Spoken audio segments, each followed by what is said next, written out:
This channel does not promote any violent, harmful, or illegal activities. All content provided by this channel is meant for an education purpose only.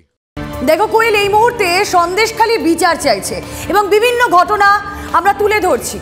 আর এই যে বারবার সেখানকার মহিলারা কোয়েল অভিযোগ করছেন যে রাতের অন্ধকারে তাদের সাথে এমন অনেক কিছুই করা হতো, বিস্ফোরক কিছু মন্তব্য।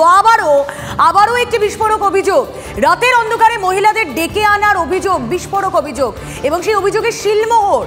TV9 বাংলার ক্যামেরার সামনে বিস্ফোরক স্বনির্ভর গোষ্ঠীর প্রধান। অভিযোগ স্বনির্ভর গোষ্ঠীর মহিলাদের দিয়েই ডেকে পাঠাতেন শিবু হাজরা। ভাবতে পারছো কোয়েল? এক্স্যাক্টলি, এবং বারবার কিন্তু অভিযোগটা করলেন, এবারে আরো স্পেসিফিক আসছে অভিযোগটা। অভিযোগ উঠছে গভীর রাতে মিটিংয়ের নাম করে মহিলাদেরকে ডেকে পাঠানো হতো। বিস্ফোরক অভিযোগ তুলেছেন এক মহিলা, শোনাবো আপনাদের কি বলছেন। শিবু হাজরার পার্টি অফিসে মধ্যরাতে মহিলাদের ডেকে এনে মিটিং করা হতো, এই অভিযোগ বারবার উঠেছে। যতবার বিতর্ক তৈরি হয়েছে আরও বেশি করে মহিলারা মুখ খুলেছেন। সেই সমস্ত মিটিংয়ের সাক্ষী আমার সঙ্গে রয়েছেন। কিভাবে মিটিংগুলো ডাকা হতো? মিটিংগুলো সংসদে যখন ডাকা হতো, যে প্রত্যেকটা এখানে এই সন্দেশখালী জিপি যতগুলো সংসদ আছে এক জায়গাতে যখন মিটিংটা ডাকা হতো, দেখা যাচ্ছে সেই মিটিংয়ে কোনো মেম্বারের তরফ থেকে লোক কম এসছে, কোনো সংসদ থেকে বেশিরভাগই সংসদ থেকে লোক কম আসতো। তো তাদেরকে দাঁড় করিয়ে জিজ্ঞেস করা হতো তোমার সংসদ থেকে কতগুলো লোক এসছে। দেখা যাচ্ছে কম এসছে, তখন তাকে বলা হতো তুমি আর মিটিংয়ে থেকো না, তুমি তোমার সংসদে চলে যাও, গিয়ে তুমি রাতে তোমার সংসদ থেকে 200 লোক নিয়ে আসবে, এখানে পার্টি অফিসের এখানে তোমাদের নিয়ে আমি মিটিং করব। মেয়েদেরকে ফোন করে দিতাম যে অমুক জায়গায় মিটিং আছে, তোমরা চলে আসো। যেই তাকে দায়িত্ব দিত তোমার সংসদে যত লোক আছে তুমি হচ্ছে রাতে এই 10টায় তোমাদেরকে নিয়ে মিটিং করব, তুমি লোক নিয়ে হাজির হয়ে যাবে। এই মিটিংটা কটা অবধি চলবে? 10টায় বললে মিটিংটা নিশ্চয়ই 12টা 1টা এরকমই চলবে। এত রাত পর্যন্ত মিটিং গ্রামে? তা সেটা দাদা করতেন, দাদাই জানে।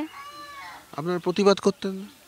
প্রতিবাদ আমরা কি করে করব? আমরা বলতে পারি না, আমার গাড়ি চালিয়ে খেতে হয়, কিছু বললেই গাড়ি বন্ধ করে দেবে।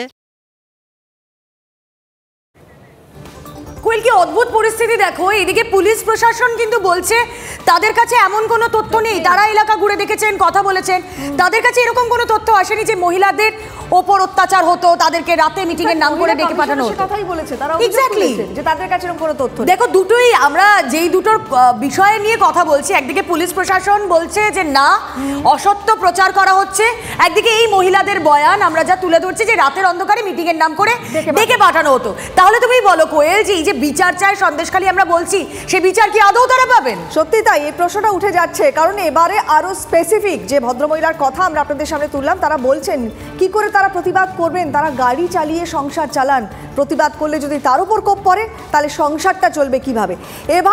এভাবেই হাজার হাজার মহিলার এই অভিযোগ, মিটিংয়ের নামে রাতের অন্ধকারে তাদেরকে ডাক দেওয়া হতো। শিবু হাজরার অনুগামীরা এভাবেই ডাক পাঠাতেন। কিন্তু তারপরও কিভাবে পুলিশ প্রশাসন, কিভাবে মহিলা কমিশন তারা বললেন যে এরকম অভিযোগ তারা পাননি। সৌরভ সরাসরি রয়েছেন আমাদের সঙ্গে রুমেলা, একটু সৌরভের কাছে যাই।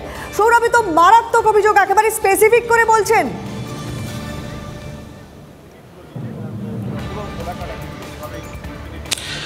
দেখো একেবারেই কিন্তু মারাত্মক অভিযোগ। স্বনির্ভর গোষ্ঠীর যে সদস্য, সেই সদস্য কিন্তু একদম স্পষ্টভাবেই বলছেন যে স্বনির্ভর গোষ্ঠীগুলি যারা হেড ছিলেন বা প্রধান ছিলেন, তাদের মাধ্যমে মধ্যরাতে শিবু হাজরা তার পার্টি অফিসে মহিলাদের ডেকে আনতেন। রাত 10টার সময় মিটিং ডাকা হতো এবং রাত 12টা 1টা পর্যন্ত মিটিং চলতো। এবং সেই মিটিংয়ের মধ্যে যে বিষয়গুলো, যে গুরুতর অভিযোগগুলো উঠে আসছে, সেগুলো যে একেবারেই ফেলে দেওয়ার মতো নয়, সেটাও কিন্তু তিনি স্বীকার করছেন বা বলছেন। এবং পরিষ্কারভাবে তাকে যখন বলা হচ্ছে যে তিনি কেন এই কাজ করতেন, তখন তিনি বলছেন যে তার কিছু করার ছিল না, কারণ তিনি বিভিন্ন রকমভাবে সুযোগ সুবিধা পেয়ে থেকে থাকেন, এবং যদি এই কাজ তিনি না করতেন তাহলে তার রুজি রোজগার কিন্তু টান পড়তো, রুজি রোজগারে বন্ধ হয়ে যেত। ফলে তাকে কিন্তু কথা শুনে চলতেই হতো, দাদার কথা শুনে চলতে হতো। তুমি দেখো এই বক্তব্যে কিন্তু বারবার তারা বলছে দাদা বলতো, আমাদের কিছু করার নেই, দাদার কথা শুনে চলতে হতো। ফলে সব মিলিয়ে দাদার কথা শুনে যে চলতে হতো এবং সেই জন্য যে এই ঘটনা ঘটতো, তা কিন্তু এই স্বনির্ভর গোষ্ঠীর সদস্য যিনি রয়েছেন তিনি কিন্তু তাতে শিলমোহর দিচ্ছেন। ফলে যে অভিযোগ খণ্ডনে যে বক্তব্যগুলো উঠে আসছিল, সেখান থেকে কিন্তু আরও একটি বিষয় উঠে এলো যে যেখানে কিন্তু এই অভিযোগের সত্যতা মিলল। একেবারে সৌরভ, দেখো স্বনির্ভর গোষ্ঠীর এই মহিলা যে বক্তব্য রাখছেন তা হাড়হিম করে দিচ্ছে। এর আগেও তো এভাবেই তুমি মহিলাদের সঙ্গে যখন কথা বলেছো তারা এই কথা বলেছেন, বাচ্চাদের ডাকা হতো, বাড়ির পুরুষদের ডেকে নিয়ে যাওয়া হতো এবং রাতের অন্ধকারে মিটিংয়ের নাম করে মহিলাদের ডাকা হতো। রাত 10টায় কিসের মিটিং? প্রশাসন যখন সেখানে গেল তারা বলছেন যে সেখানে অসত্য প্রচার চলছে। তাহলে এই মহিলার বক্তব্য এটা কি অসত্য? আমরা ধরে নেব তাই?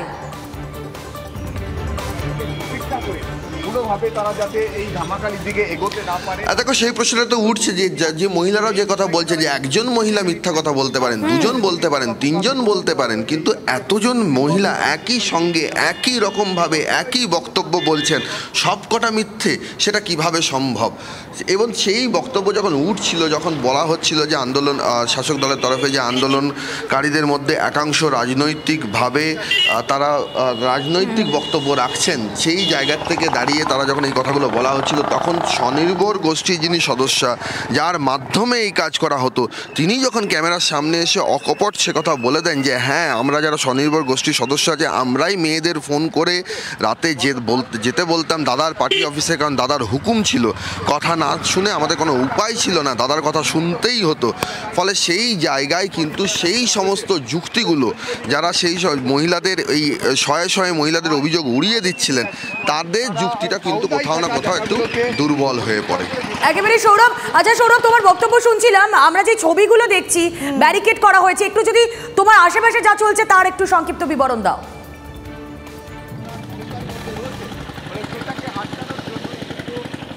আর দেখো, নস্কর পাড়া মোড়ে আমরা এই মুহূর্তে দাঁড়িয়ে রয়েছি। তুমি দেখতে পাচ্ছেন যে এখানকার যিনি এসডিপিও আছেন, তিনি এসডিপিও এই পুরো ব্যবস্থাটা খতিয়ে দেখছেন।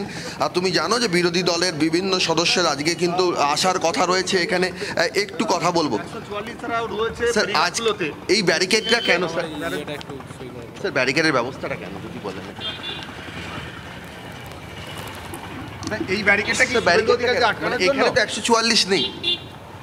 বিজেপি পরিষদীয় দলকে আটকানোর জন্যই কি এই ব্যারিকেড? স্যার প্রশাসনিক দৃষ্টিভঙ্গিটা যদি একটু বলে দেন। মানে কার কোনো ব্যক্তি বিশেষের নামে কিছু জানতে চাইছি না, কিন্তু প্রশাসনিক এই ব্যারিকেডটা এখানে কেন সেটা একটু যদি বলে দেন। একটু বলে দেন স্যার, এখন তো আসেননি, একটু প্রতীক্ষা দিন। 1 মিনিট ঢুকবে, 1 মিনিট ঢুকবে, 1 মিনিট ঢুকবে স্যার, একটু স্যার যদি বলেন। আর একটা হচ্ছে স্যার 144 ধারা কারণেই কি ব্যারিকেডগুলো যেহেতু 144 করা এটা কেন হলো? এই একটু প্রশাসনিক দৃষ্টিভঙ্গিটা যদি না, তুমি দেখতে পাচ্ছ যে এখানে কিন্তু এই পরিষ্কার দেখা যাচ্ছে যে নস্কর পাড়া মোড়ে, আমি তোমাকে দেখাবো যে কিভাবে এই ব্যারিকেড তৈরি করা হয়েছে। এইখানে দেখো বাঁশের পুরো একদম পুরো ব্যারিকেড। এই ব্যারিকেড কিন্তু তোলা যথেষ্ট, কিন্তু শক্তি প্রয়োগ করেও বল প্রয়োগ করেও কিন্তু এই ব্যারিকেড যে তোলা যাবে সেরকম তুমি দেখতে পাচ্ছ যে বল প্রয়োগ করে এই ব্যারিকেড কিন্তু নড়ানো যাচ্ছে না। এই ব্যারিকেডকে এখান থেকে নিয়ে এসে, এটা প্রথম ব্যারিকেড, এরপরে এখানে আবার বাঁশের ব্যারিকেড করা হয়েছে, এখানে আরেকটা তৈরি করা হয়েছে এবং এই ব্যারিকেড কিন্তু বোঝাই যাচ্ছে মানে কি পরিমাণ শক্ত ব্যারিকেড করা হয়েছে। কিন্তু তারপরও কেন এই জায়গায় ব্যারিকেড করা হলো এরকম ভাবে, যেখানে কোনো 144 ধারা নেই? সরকারি আধিকারিক সরকারি কারণটাও বলতে চাইলেন না, একেবারে মুখে কুলুপ। কিছু তো কারণ নিশ্চয়ই হাইড করার চেষ্টায় রয়েছেন। কিন্তু সৌরভ, একটু সঙ্গে থাকো। তুমি যে মহিলাদের কথা, অভিযোগগুলো সামনে তুলে আনলে, সেই মহিলাদের অভিযোগগুলো আরও একবার আমরা আপনাদের শোনাই। কি মারাত্মক অভিযোগ তারা করছেন, এবার তো স্পেসিফিক করে কেন তাদেরকে রাতের বেলায় ডাকা হতো, কি বলছেন একবার শুনুন। বাচ্চা কাচ্চা বউজি রাতের বেলা বাইরে বেরোতে পারে না, লোকের বউকে বলছে রাত 2টোর সময় বলছে অমুক জায়গায় যেতে হবে, সেখানে যেতে হবে, না গেলে বলছে সাদা শাড়ি হাতে ধরিয়ে দেবে। স্বামী, ছেলে পেলে, সন্তান সবাইকে নিয়ে আতঙ্কে রাত কাটাতে। সময় ডেকে কি করতো? অন্য জায়গায় নিয়ে যাবে, মিছিল করতে হবে। ওরা 2টোর সময় মিটিং মিছিল? হ্যাঁ, মিছিল যখনই ডাকবে তখনই। একটা কাজ চাইতে গেলে ওদেরকে বলতে হবে যে ওরা যেটা বলবে সেটা শুনলে তবেই আমি কাজটা পাবো, নইলে পাবো না। 10 জন যদি বুথ থেকে বের করে রাত 2টোর সময় কিসের মিটিং মিছিল? বোঝো না তোমরা? বোঝো না মিটিং কি মিটিং জানো না? হ্যাঁ, বাড়ির বউদের কেন নিয়ে যায় রাত 2টোর সময়? হ্যাঁ, এটা আমরা বলতে পারছি না, আমাদের মুখে বাজছে। কাজ করিয়ে টাকা পয়সা দেবে না, তারপরে হচ্ছে কেন নিয়ে যায়? ওটা আমরা বলতে পারবো না, অশ্লীল ভাষাটা আমি উচ্চারণ করতে পারছি না দাদা। দিনের পর দিন এই সমস্যা? হ্যাঁ, দিনের পর দিন। শীতলিয়ায় নিয়ে যাবে, কোথায় মালঞ্চে নিয়ে যাবে, কোথায় ক্যানিংয়ে নিয়ে যাবে। আমরা বাড়ির বউরা, আমরা শিক্ষিত বউরা কেউ বাড়ির বাইরে বেরোই না রাতে, বিশেষ করে রাত্রে আমরা বাড়ি বাইরে বেরোই না, সেখানে আমাদের নিয়ে যাবে না, গেলে আমাদের স্বামীদের সন্তানদের ডেকে তাদের উপরে অকথ্য অত্যাচার হয়।